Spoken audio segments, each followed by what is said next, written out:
Malky, biologist and plant expert with IVOrganics, where we grow cool plants.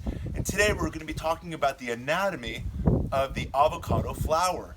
And the avocado flower is like no other flower type that I'm aware of. So if you know of another one that behaves this way, please write those down in the comments below. But you may notice behind me I've got this piece of paper here indicated as Type B avocado, and this one specifically is called the Fuerte Avocado, and we're now at the last week of March, and all of these avocados are in bloom. Check out some of these blossoms.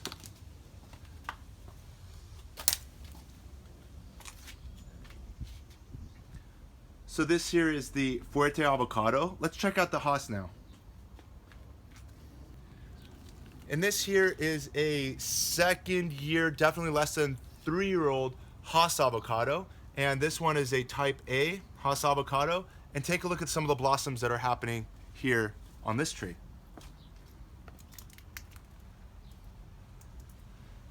And then lastly, let's check out one more. Follow me.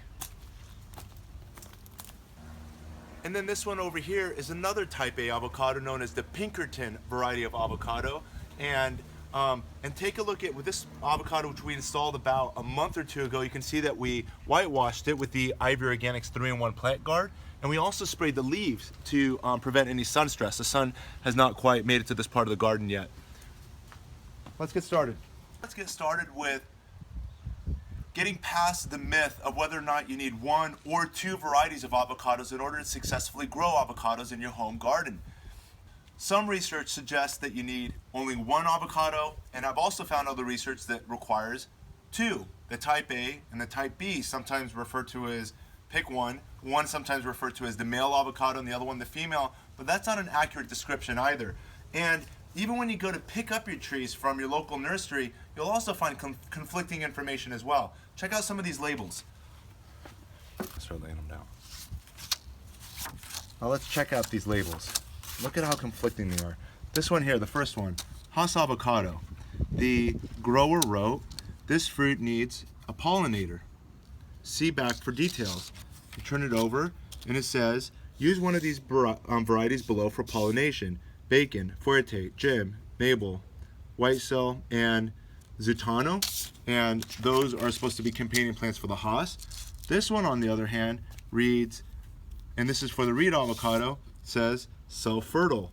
And then when we take a look at this one over here for the Fuerte avocado, it says, remember reading it before at the very top, says this fruit needs a pollinator. So does the fruit avocado need a pollinator, or is it self-fruitful, or what? And how do we make a decision? And how do we learn this stuff? Let me explain.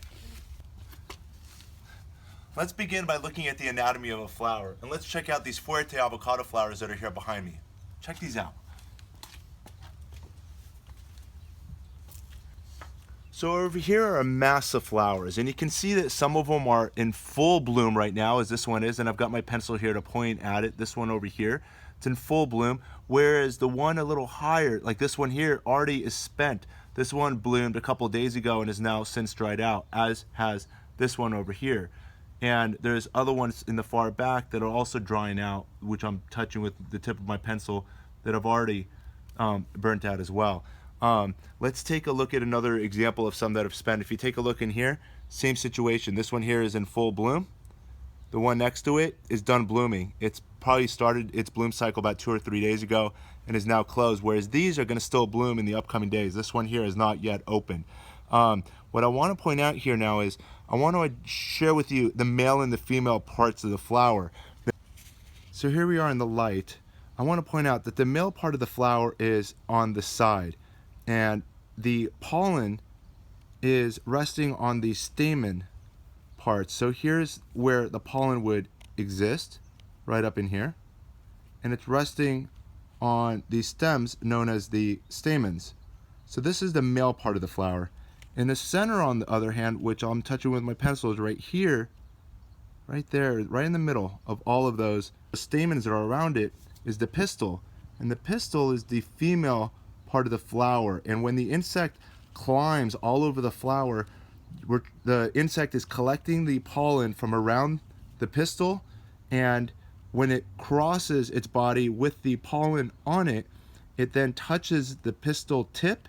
The pollen then finds its way going down the pistil to the ovary, which is at the bottom part, which will then form the fruit.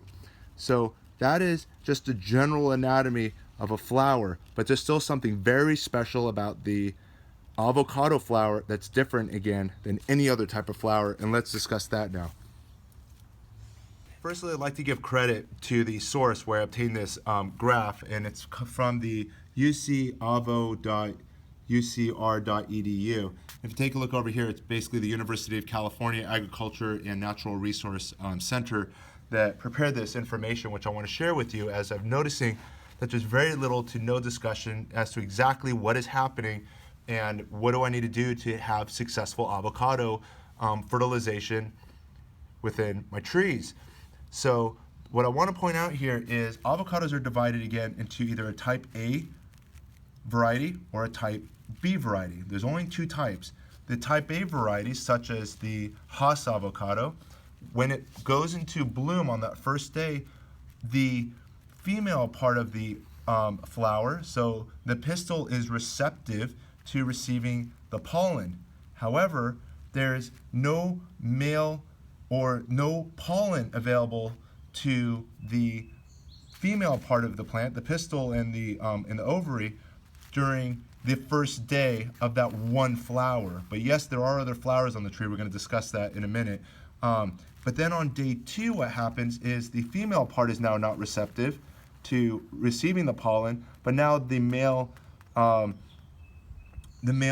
of the plant is functioning, which is the pollen off of the stamens is now available to the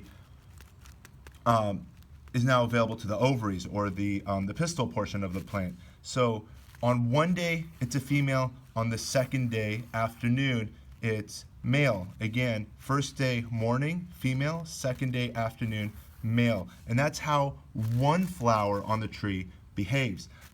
On the contrary, the type B avocado, such as the Fuerte avocado that we visited in the garden, is a female part of the flower is receptive to receiving pollen, but again, on that first day of that flower, there's only female function, whereas on the second day, there's only male function in the morning of the second day on that same flower. Now, if we take a look at two flowers, like you gotta, take a look at the fact that the avocado is typically in bloom for at least 2 weeks, if not 3. And during this bloom period, there's gonna be flowers that are gonna be overlapping over time. While they're overlapping, let's say we've got day 1 flowers and day 2 flowers on the same tree, there's still a conflict, and check this out.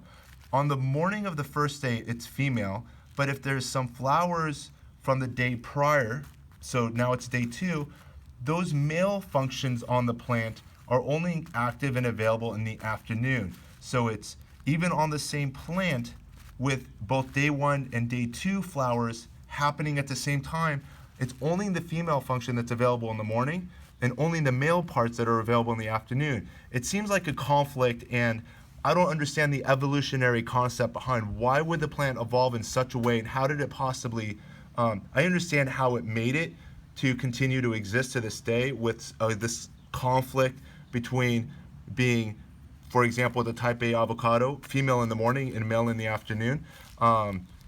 And when it comes to the type B flowers, what's happening is on, let's say, the second day, we now have male function in the morning and female function in the afternoon. So again, the plant is behaving totally different between the morning hours and the afternoon hours. And because of that conflict, again, it just seems weird. How did it possibly evolve? And what's the evolutionary benefit for doing such? Just such an interesting way of pollination. But I'm now going to explain how the plant has successfully evolved with this unusual conflict in regards to the way that it flowers. But let's get on and I'll explain to you a little bit more with another demonstration. Follow me. So I'm here next to an orange tree, and I just want to explain that the normal way of pollination, if you come in a little closer, is as follows. You can see over here in the flower, we discussed the stamen, and on this one, the stamen are again surrounding all the way around the pistil, which is in the center. And the pistil, you can see at the very top, is very, if you touch it, it's actually very sticky. And the goal is, as the bee is traveling over the flower, the pollen from the tips of the stamens is going to get onto the tip of the pistil, and the pollen then travels down the pistil, bringing its half of the genetics to the ovary, which is carrying the other half of the genetics to then create the seeds, if it's a seed-bearing, type of orange. There are seedless varieties, but that's room for another topic. But it's that pollination between the pollen and the ovary to then create the fruit. The receptiveness of the pollen to the ovary, with more than 90% of the flowers, if not 99% of the flowers, it's available to one another from morning until night, pretty much 24 hours a day, unless the flower closes up, at night, as some flowers do. But the pollen and the ovary are always available to each other at all times when the flower is open, so that when the insect comes and travels, that pollen immediately is available to the ovary. But that, I just want to explain, is the way that I would say 99% of flowers accomplish pollination and fruit production.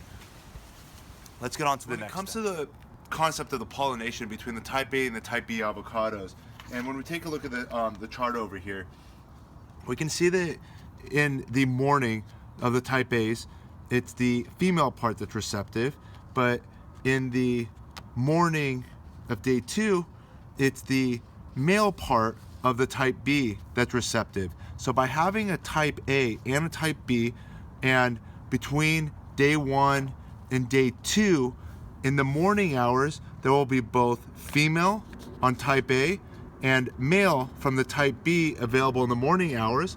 And then in the afternoon hours, it will be the type B avocado will have the female part receptive, and the type A in the afternoon will have the male parts receptive. So by having both types A and B, they'll at morning time have both male and female parts receptive, and in the afternoon both female and male parts also available at the same time. That is the value of having a type A and a type B avocado in your garden. And again, by doing so, you'll be able to enhance the success of pollination within the ovule of the flower to create and ultimately produce healthy and delicious avocados. By having just one variety of avocado, you'll still produce avocados. And like I said, the only difference between having one and then having a different type, being if you have a type A and having then a type B avocado in your garden, is you'll only increase production by about 5 to 20%. Without it, and as confusing as all this sounds, and it seems like evolutionary, how and why did it do such a system of pollination? It seems like, that this type of a system would ultimately lead to the demise of the avocado, but somehow it's worked. If you have any theories or ideas as to why this would be beneficial, and one of the biggest issues that I see in regards to this chart is this over here. If the insect is pollinating, and this is on the type A avocado specifically, but if the insect has visited the flower in the afternoon, collecting pollen on its body, the only time, according to this chart, that the flower is going to be able to receive the pollen from that type A avocado, if you only have that one avocado, will be the following morning. So that insect's going to have to carry that pollen on his back and hopefully revisit that same tree the following day in the morning, and then pollinate the female part of the flower, which is the pistil, which leads ultimately to the ovule, and then the cycle continues. But this just seems as such a detrimental, poorly designed business plan, if we can so call it. Let's get on to the next step. Check out this bee that's pollinating the flowers behind me. Take a look over here.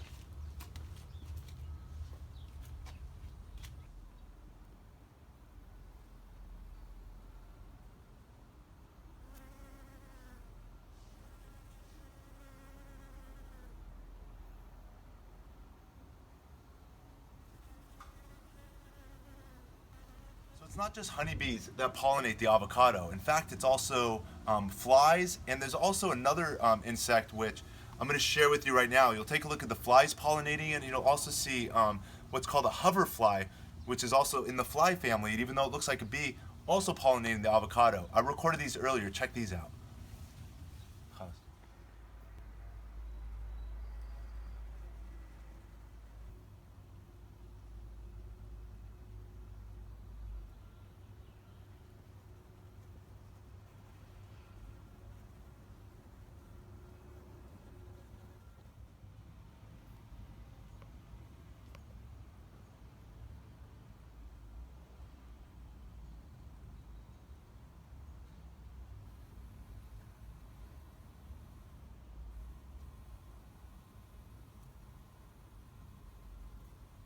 So when it comes to pollination, pollination is a combination of genetics between whether you call it male and female or just two different parts of the plant coming together. The pollen carries, just like in the human genetics, half of the genetics to create the avocado, and the ovary is the other half of the genetics to create the avocado. And together, their genetics are combined to then create the future avocado fruit. The seedling that's inside of it, even though it came from the Hass avocado, is not a Hass avocado once you plant that seed. That seed is the combined genetics of two different parts of that parent plant to create a future generation of avocados.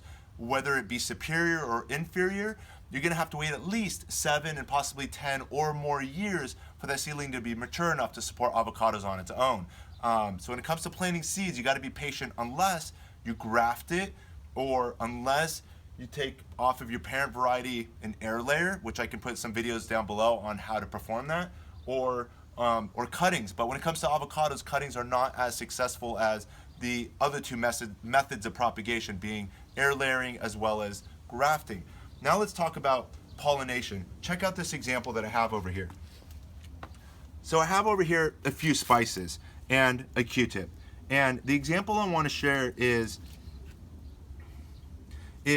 that if this is the type A Hass avocado, and this here is the type B Fuerte avocado, and this here could be some citrus pollen, for example. And again, these are just samples. And this Q-tip is supposed to be the body of the insect, whether it's the honeybee that we saw earlier or the fly or the hoverfly.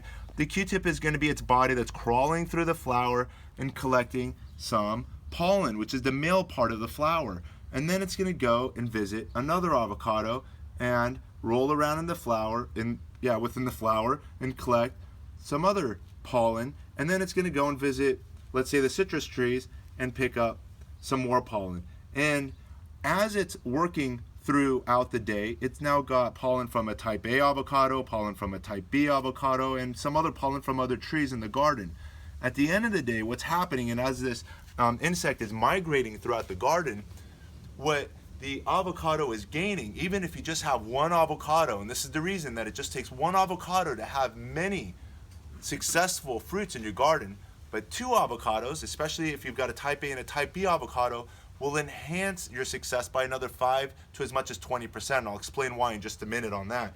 But in regards to just one variety being capable of supporting and producing a very successful amount of yielding avocados, the way it accomplishes is by those insects. Those insects that visited the plant in the morning is carrying the pollen that it's then sharing with the flower in the afternoon. Let's take a look at the graph so I can explain this a little more clearly.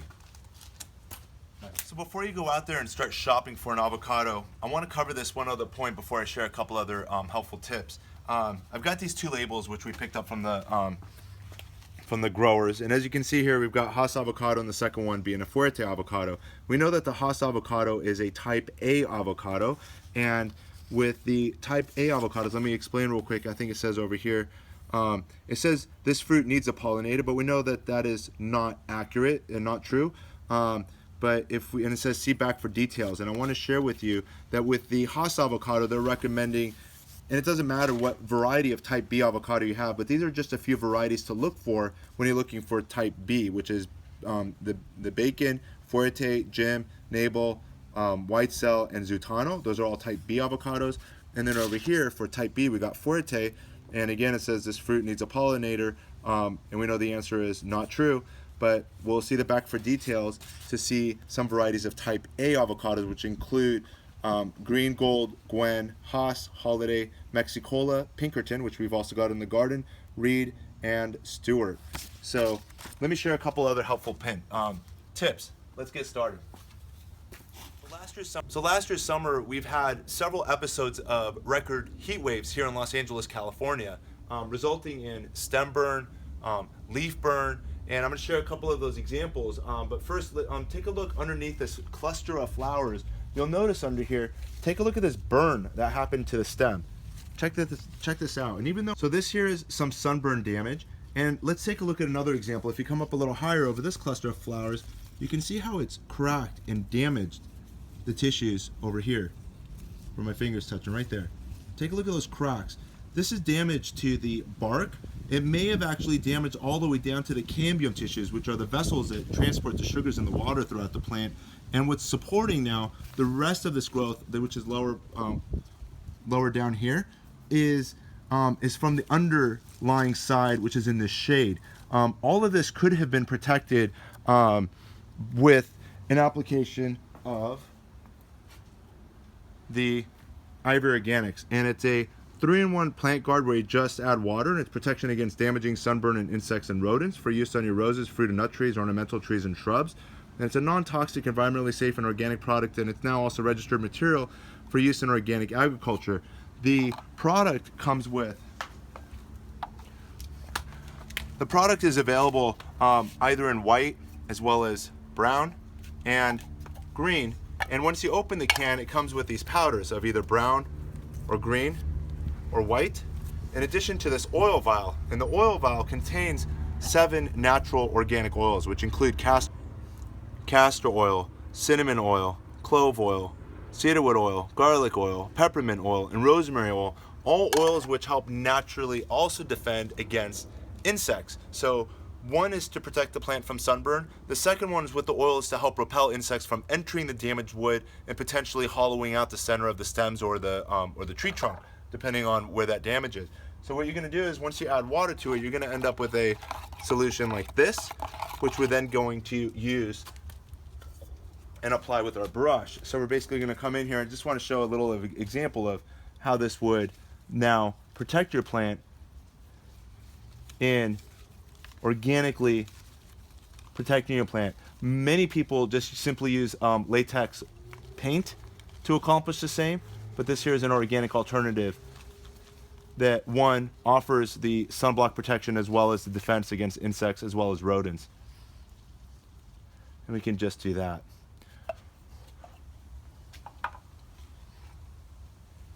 Let's take a look on the back side of the plant. I want to show you the stems that were coated also last year to see what that has since looked like, and check out also these suckers that we're going to have to remove. Let's take a look on the other side of this Fuerte avocado. Follow me. So again, here we are at the end of March. The root system is now warming up. The soil is warming up. The cytokinins, which are the hormones in the root, are now wakening up the upper branches and saying, hey, it's time to flower, it's time to leaf, it's time to grow. Those are all happening and being controlled by the root system that's pushing this growth into, giving this plant a lot more height, structure, and strength to support many more years of fruit. But as it's doing so, in the spring, you're going to notice that your tree trunk is going to end up creating a lot more suckers than you otherwise would see the rest of the year. If you come in a little closer, you'll notice all of these new leaves and shoots that are being created along the tree trunk. And take a look at that. And what you need to do is you can simply, while they're young, you can actually just knock them off with your fingers like so. And we're just going to clean the tree trunk by just pushing off all of these suckers. The graft to the Fuerte avocado is right over here. This here is the rootstock, which then has grafted onto it the Fuerte flavor. It's not as easy to see, and the older the plant gets, it's going to be harder to distinguish, but you can almost see a little bit of a coloration difference between the rootstock and then the scion wood, which controls the flavor of the avocado, to make sure that we're going to have an excellent quality avocado here in our garden.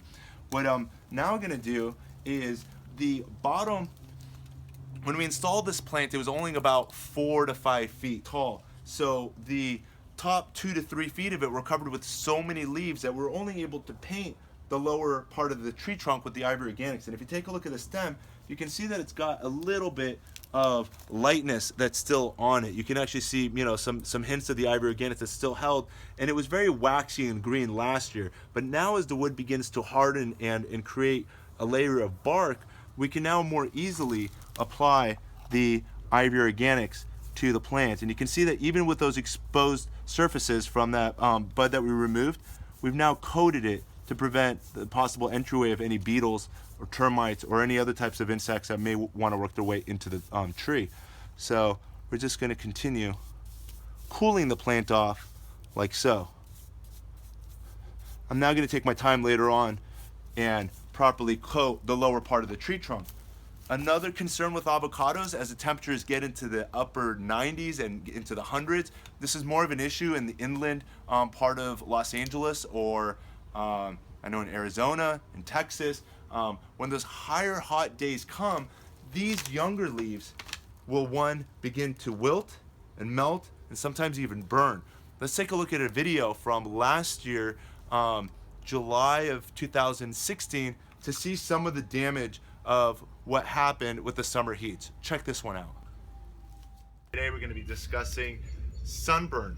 Sunburn on plants. Plants have actually suffered, as people do, first, second, and third degree burns, and we just had a record hot weekend this last weekend here in Los Angeles, California, and the trees have actually exhibited stress as a result of that extreme heat, as I'm going to show you here with what I'm standing next to is my Haas avocado tree. And if you can come and zoom in over here,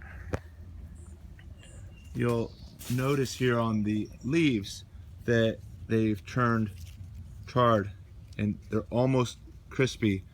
This is damage that just happened a couple days ago, and here's another leaf that is completely wilted from the stress. You can see the ends are still alive, but some of the leaves have been damaged, and with this young tree that's only been installed about a year ago, that's a major stress. And then to this side, we've got a Fuerte avocado tree, and if you take a look at the tips again, and again, it's the furthest ends. This was all melted and wilted in the summer heat, but you'll notice, I'm trying to find it here, if you take a look at the tips, you can see they too got burnt. And one last plant I want to share with you is right here. You can take a look at the bear's lime, and you can see all the brown parts of these leaves that have actually burnt from the heat as well. Here's the weather in Los Angeles today, and you can see it says 77 right now, going up to 90, and on Thursday we're looking at 88, 90, 93, 97, and by Monday next week 100, more 97s. And so what we're going to want to do is to basically create a sunblock for these plants so that we can get them through those worst days. It's just way too hard, and we're in the month of June, and I'm actually going to coat my entire plant with this product called IVOrganic's 3-in-1 Tree Guard Paint. So here we are now in front of the Haas avocado tree again, and what I'm going to take now is this IVOrganic's 3-in-1 Tree Guard solution that I've made. It's a dilute sunblock, and we're now just going to spray the leaves.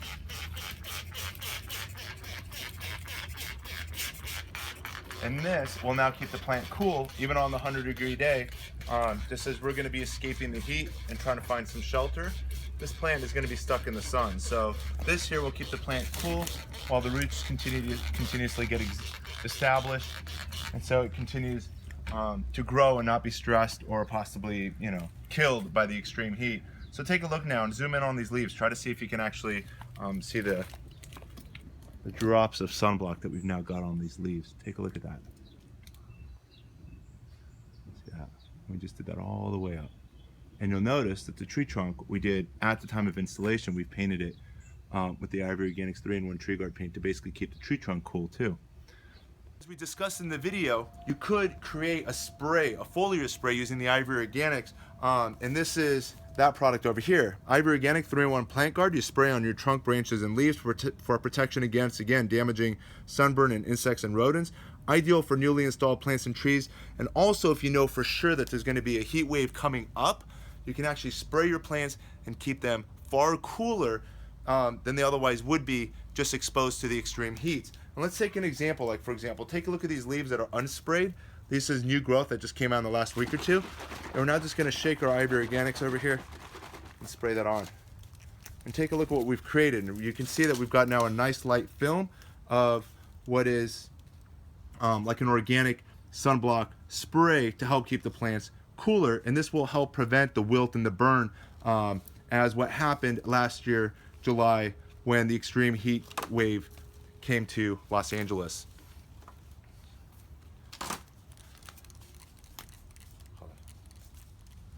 So the pollinators are doing what they do best, pollinating the flowers. And many of you have asked, when is the right time for adding the IVOrganics foliar spray? And the best time to not interfere with the bees would be by applying it early enough in the morning that it dries onto the plant before the bees visit the plant, or you can also apply it in the evening hours when the bees have returned back to their hives. So that would be the best time for applying IVOrganics, early morning, late afternoon. This week we're going to be discussing fertilizing your avocados and citrus, and I've got some additional tips which I've learned in the last few weeks that I want to share with you. So be sure to subscribe below so be connected to all these other educational gardening videos. Thanks again for watching. Happy gardening.